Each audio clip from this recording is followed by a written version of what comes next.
हिंदुस्तान की राजनीति में कांग्रेस अपने असफलता के चरम बिंदु को सह रही है। या तो वो सत्ता से बेदखल है या जहां सत्ता में वहां पर सिर्फ फटौवल जारी है। अब कांग्रेस अपने पुनरुद्धार के लिए पूरी तरीके से राहुल गांधी पर आश्रित है।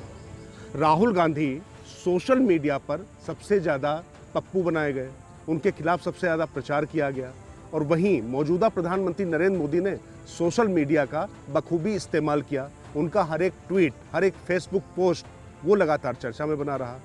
अब पिछले कई समय से लगातार सोशल मीडिया पर, खासतौर से ट्विटर के जरिए राहुल ने सरकार पर धावा बोल रखा है और वो लगातार कुछ न कुछ करते चले आ रहे हैं। तो कहते हैं ना, करत करत अभ्यास से जड़मत होत सुजान। तो राहुल गांधी जब ट्विटर पर आक्रामक हैं और लगातार प्रधानमंत्री नरेंद्र मोदी को चुनौती दे रहे हैं, ऐसे में उनकी ट्विटर की नई पॉलिटिक्स ने भी चर्चा का एक गुब्बार खड़ा कर दिया है। उन्होंने ट्विटर पर किसको फॉलो किया और किसको अनफॉलो किया, इसको लेकर भी कयासों के दौर जारी हैं और ये माना जा रहा है कि कांग्रेस की नई सियासत के ये संकेत भी। बीते दिनों राहुल ने अपने ट्विटर अकाउंट से बड़ी संख्या में लोगों को अनफॉलो किया। राहुल गांधी ने अपनी ट्विटर पॉलिटिक्स पॉलिसी में तय किया कि केवल उन्हीं लोगों को वो फॉलो करेंगे जो कांग्रेस विचारधारा के प्रचार प्रसार के वैचारिक संवाहक हैं। लगभग 100 लोगों की लिस्ट बनी और सभी को अनफॉलो कर दिया गया। राज की बात यह है कि सबसे पहले उन लोगों को अनफॉलो किया गया जो कांग्रेस को छोड़कर अन्य दलों का दामन थाम चुके हैं या उनकी विचारधारा अब कांग्रेस की लाइन पर चलती नहीं दिखती। राहुल गांधी की अनफॉलो पॉलिसी की गाज कांग्रेसियों पर भी गिरी। इनमें से कई तो राहुल गांधी के कार्यालय में उनके सिपाहसलार माने जाने वाले लोग थे और कई लोगों को अनफॉलो करने के बाद तो चर्चाओं का बाजार भी गर्म हो गया कि आखिर कौशल विद्यार्थी, निखिल ललवा और अलंकार सवाई, कनिष्ठ सिंह जैसे दिग्गजों को कैसे अनफॉलो किया जा सकता है। तो यहीं छिपी है राज की बात, वो हम आपको आगे बताते हैं। क्योंकि राहुल ने सिर्फ कांग्रेस के लोगों को ही अनफॉलो नहीं किया, बल्कि तमाम पत्रकारों को भी अनफॉलो किया जो कि उनको अपनी किचन कैबिनेट का हिस्सा बताते रहे।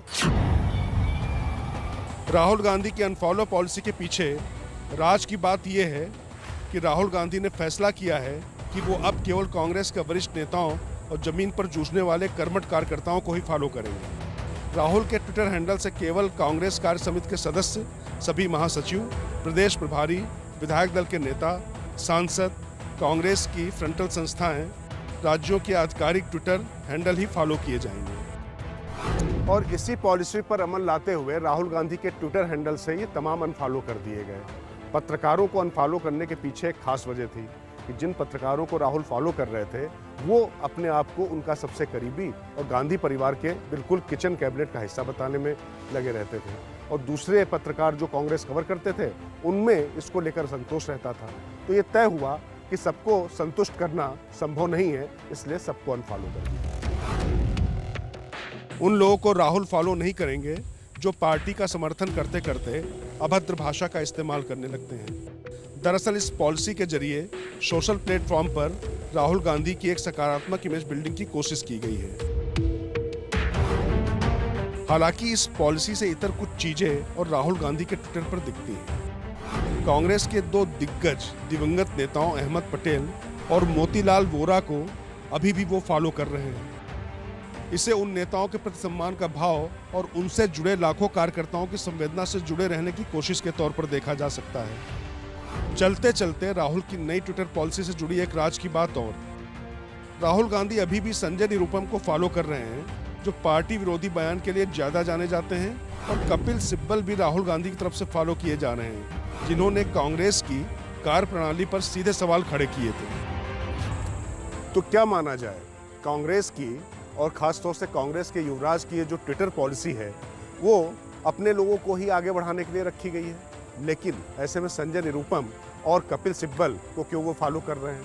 तो इसका मतलब क्या यही निकाला जाए कि इन दोनों नेताओं के लिए भविष्य की संभावनाएं खोलकर रखी गई हैं और राहुल गांधी जिन नेताओं में पोटेंशियल है और जो वरिष्ठों की वजह से नाराज चल रहे थे या किसी गुटबाजी की वजह से अलग हो रहे थे, उनके लिए रास्ता बना रहे हैं।